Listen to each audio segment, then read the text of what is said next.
ये अगला 5 minute 7 minute 10 minute आपको हिलाएगा जरूर कि ये और इंडिया ऑन लीज, हम कैसे लीज पे हैं, हमारी आजादी क्या है, एक संक्षिप्त में वो उस पर प्रकाश डालें। ये कैमरा बंद कर देता हूं। कॉमन कमीशन है हमारे देश की, क्या है कि जो 15 अगस्त 1947 आया तो एक समझौता हुआ पंडित नेहरू और माउंटबेटन के बीच में। वो समझौते का नाम है ट्रांसफर ऑफ पावर एग्रीमेंट, नाम ही है उसका, ट्रांसफर ऑफ पावर एग्रीमेंट। वो एक एग्रीमेंट के नीचे 1500 छोटे छोटे समझौते हुए, शर्तें हैं वो। तो अंग्रेज कह रहे हैं कि ये मानोगे तो हम आजादी देंगे, ये मानोगे तो आजादी देंगे, ये मानोगे तो आजादी देंगे। तो ये आजादी अंग्रेजों द्वारा दी गई है, हमने ली नहीं है। क्योंकि आजादी लेने वाला जो वर्ग था वो 1947 तक खत्म हो चुका था।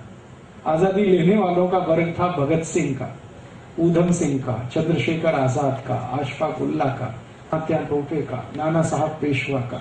ये लोग थे, लोकमान्य तिलक का। ये मानते थे कि हम आजादी लेंगे, लड़कर लेंगे, झगड़ कर लेंगे और अंग्रेजों को मार के बनाएंगे। दुर्भाग्य इस देश का यह हुआ कि 1947 तक इनमें से कोई नहीं बचा, ना भगत सिंह, ना ऊधम सिंह, ना चंद्रशेखर, ना कोई। तो फिर जो बचे वो सब मीडियोकर किस्म के थे। मीडियोकर शब्द आप अच्छे से समझते हैं। तो इन्होंने अंग्रेजों को भगा के आजादी ली है, ऐसा नहीं है।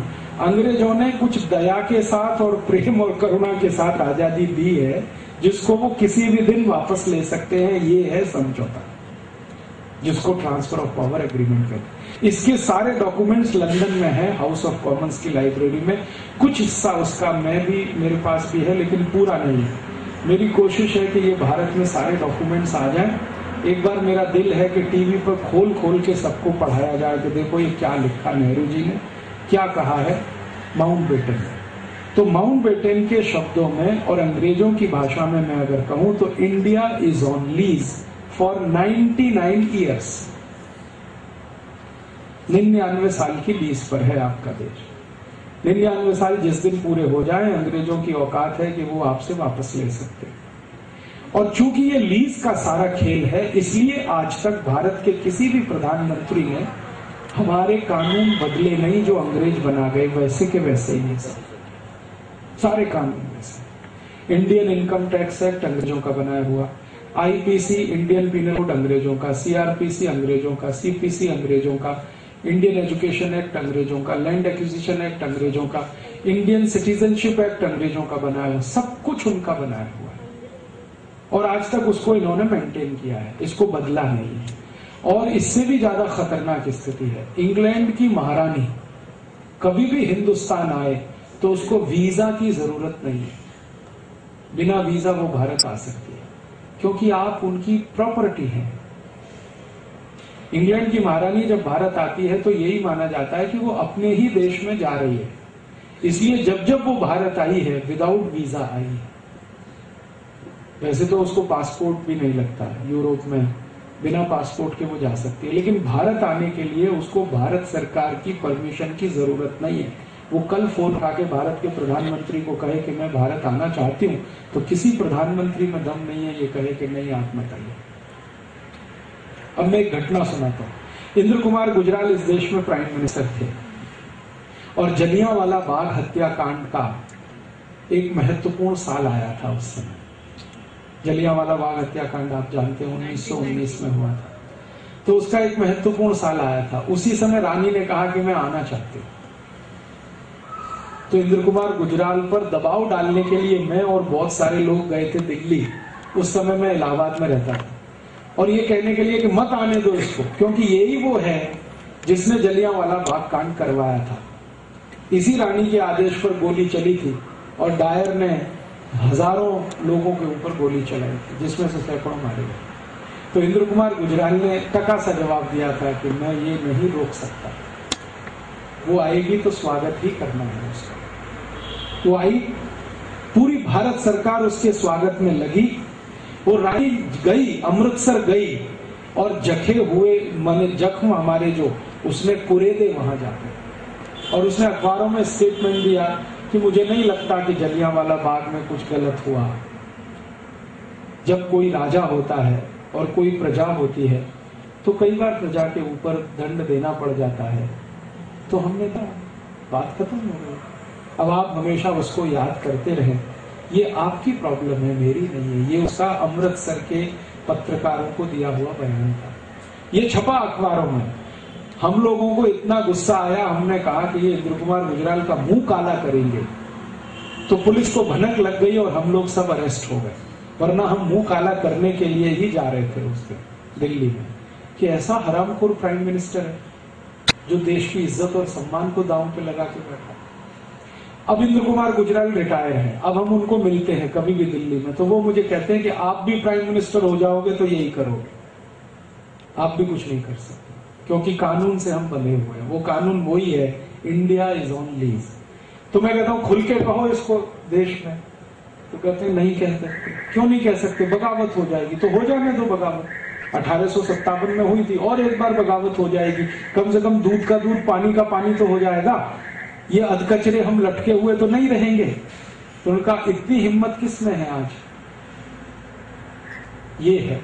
अब हमारे यहाँ इतनी खराबी है इस लेवल पे कि सुप्रीम कोर्ट का कोई जज, हाई कोर्ट का कोई जज ऐसा कोई फैसला दे जिसका कानून भारत में ना हो, तो हमेशा वो लंदन के फैसले को ही आधार बना के जजमेंट देता है। मान लो कोई फैसला देना है सुप्रीम कोर्ट को, उसका कोई कानून हमारे देश में नहीं, तो आधार फिर लंदन से मंगाया जाता है कि वहां का कोर्ट क्या कहता है, उसको बेस करके यहाँ जजमेंट दिए जाते हैं। और इसी कारण कोई भी कोर्ट जजमेंट अंग्रेजी में ही देता है, भले वो गुजरात में चले या केरल में चले। इसका मतलब तो ये हो गया कि अमेरिका से भी हम बड़े झूठ चला रहे हैं कि हम आजाद हैं। ये नेताओं से पूछने की जरूरत है। 15 अगस्त मनाते हैं, हर साल तिरंगा झंडा फहराते हैं, 26 जनवरी मनाते हैं, बच्चों को कहा जाता है लड्डू खाने को आ जाओ, वो लड्डू ही है, बाकी कुछ नहीं है। वो आजादी तो सब कहीं रखी हुई है। क्योंकि एक काम हम ऐसा नहीं कर पाए इस देश में कि अंग्रेजों ने जो हमारे साथ समझौता कर दिया उसको जला के नहीं फेंक पाए 60 साल में। और क्या करेंगे? वो समझौते की कॉपी यहाँ कुछ है, कुछ लंदन में पड़ी हुई। वो कर देंगे क्लेम किसी दिन, तो आप क्या करेंगे?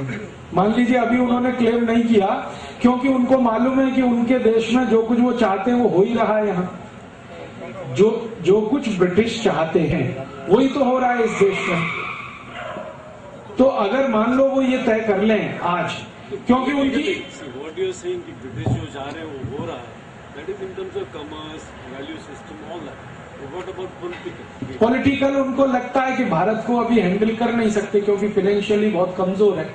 1947 में भी भारत उन्होंने छोड़ा तो इसलिए नहीं छोड़ा कि उनके दिल में हमारे प्रति सद्भावना थी, इसलिए छोड़ा कि सेकेंड वर्ल्ड वॉर में इतनी पिटाई हो चुकी थी उनकी कि भारत को साथ रखना उनके लिए संभव नहीं था। हांगकांग का 99 ईयर्स का लीज था, तो वो तो उनको देना पड़ेगा। हाँ, तो हमारा भी 99 साल पूरा होगा तब जाके कोई फैसला होगा, तब तक तो ये पर्दा ही पड़ा हुआ। हिंदुस्तान के नेता बात नहीं करना चाहते इस विषय में। हांगकांग का जो बहस डिबेट हुआ था वो 10 साल पहले से चालू है कि कैसे ट्रांसफर ऑफ पावर होगा, चाइना में जाएगा कि उसका इंडिपेंडेंस रहेगा। So all that thing started happening 10 years back before it was handed over. So I mean this is a very big issue what you say. 1943 में हमारे यहाँ भी स्टार्ट हो गया ये सब कि भारत आजाद होगा तो किन कंडीशंस पे होगा, क्या रहेगा भारत में, क्या नहीं रहेगा। As per your revelation, India is on lease, and if India is on lease, it's a big issue. बहुत बड़ा इशू है और ये बिग इशू को खोलने के लिए मेरी बहुत दिल की इच्छा है कि कोई ऐसा चैनल मुझे मिले जो फ्री हैंड दे, तो वो सब डॉक्यूमेंट्स में चैनल पे दिखाना चाहता हूं।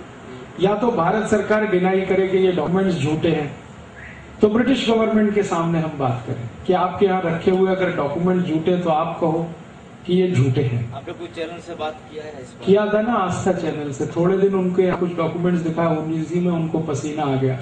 एक छोटा सा डॉक्यूमेंट मैंने दिखा दिया कि कांग्रेस की स्थापना कैसे हुई थी, तो उसी में वो किरीट भाई को इतनी तकलीफ हो गई। उन्होंने कहा राजीव भाई आपका तो कोई ना बीवी है ना बच्चा, मेरे तो बीवी बच्चे हैं, मेरा ये लाइसेंस कैंसिल हो गया तो मैं तो सड़क पे आ जाऊंगा। आप कृपया करके इतनी खतरनाक और विस्फोटक चीजें मत दिखाइए। आप कुछ ऐसी बातें करिए जैसे रामदेव जी करते हैं, योग, प्राणायाम, धर्म, ध्यान, समाधि, धारणा, ये है। दोस्तों सोमवार से मंगलवार में हम पहुंच चुके हैं।